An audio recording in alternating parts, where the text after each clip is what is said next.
श्री शिवाय नमस्तुभ्यम, हर हर महादेव। तो जिस तरीके से महाशिवरात्रि का विशेष महत्व है, उसी तरीके से हर महीने कृष्ण पक्ष की त्रयोदशी को पड़ने वाले शिवरात्रि का भी बहुत ही महत्व माना जाता है। कहा जाता है कि इस दिन माता पार्वती और भगवान भूत भावन भोलेनाथ का मिलन का दिन था। तो इस अवसर पर भगवान बहुत ही प्रसन्न होते हैं। तो उनकी मासिक शिवरात्रि के दिन पूजा अर्चना करने पर भगवान भूत भावन सभी प्रकार की मनोकामनाओं को पूर्ण करते हैं। क्या है पूजा की विधि, सब कुछ आगे वीडियो में डिटेल में जानेंगे। दोस्तों, आज भी यह कहा जाता है कि मासिक शिवरात्रि वाले दिन भगवान भूत भावन भगवान भोलेनाथ माता पार्वती के साथ संध्या काल में प्रदोष काल में अपने भक्तों के घर जाते हैं और उनके सारे कष्टों को दूर कर देते हैं। इसलिए इस मासिक शिवरात्रि की पूजा का और इस दिन दीपक लगाने का अपने दरवाजे पर विशेष महत्व होता है। तो पूजा की सारी विधियाँ किस प्रकार से है, चलिए जानते हैं। तो इसके लिए आप ब्रह्म मुहूर्त में सवेरे सवेरे जाग जाएं, स्नान आदि से निवृत्त होकर भगवान भोलेनाथ का पहले ध्यान करें, संकल्प ले लें। संकल्प की क्या विधि होती है कि आपको हाथों में थोड़े से चावल मतलब अक्षत और थोड़े से पैसे जल लेके और संकल्प अपना नाम गोत्र बोल के ले लेना है और जल को वहीं पे छोड़ देना है। भगवान भोलेनाथ की इस तरह से हम संकल्प ले लेंगे कि मैं शिवरात्रि का व्रत कर रही हूँ। संकल्प इसी तरीके से लिया जाता है। उसके बाद आपको एक चौकी, साफ़ सुथरी चौकी पूजा वाली ले लेनी है, लाल कपड़ा बिछाना है, थोड़े से मिट्टी लाना है। हमें पार्थिव शिवलिंग की पूजा करनी है इस दिन विशेष रूप से। तो थोड़े से मिट्टी आप गमले से लाएं या कहीं से भी लाएं, अपने बागीचे से लेकर आएँ थोड़ी सी मिट्टी। पार्थिव शिवलिंग का निर्माण करना है। पार्थिव शिवलिंग कैसे बनता है, अगर ये आप जानना चाहती हूँ तो कमेंट करिएगा, मैं लाइव बना के दिखाऊंगी आप लोगों को।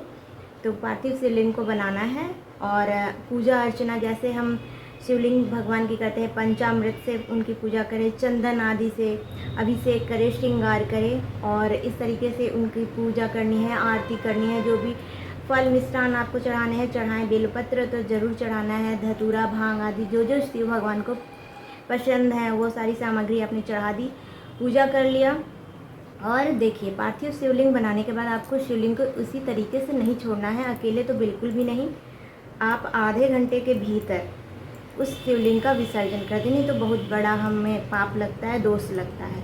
तो फिर आरती वारती जब संपन्न हो जाए उसके बाद आप एक लोटे जल से धीरे धीरे करके उस मिट्टी के शिवलिंग को विसर्जित करें। अगर आपने कुछ बड़ा बना लिया है तो क्या करें कि एक किसी पात्र में जल भर लें और उसमें शिव जी को विसर्जित करें और कहें अपनी मनोकामना बोलते हुए। और देखिए, आपको पार्थिव शिवलिंग की पूजा करने के बाद आपको शिवालय भी जाना है, वहाँ पे भी आपको जाकर शिव जी की पूजा करनी है। अगर नहीं जा सकते तो कोई बात नहीं है, नहीं तो आप कोशिश करें कि आप शिवालय भी जाएं, वहाँ भी जाके भगवान भोलेनाथ की पूजा आराधना करें।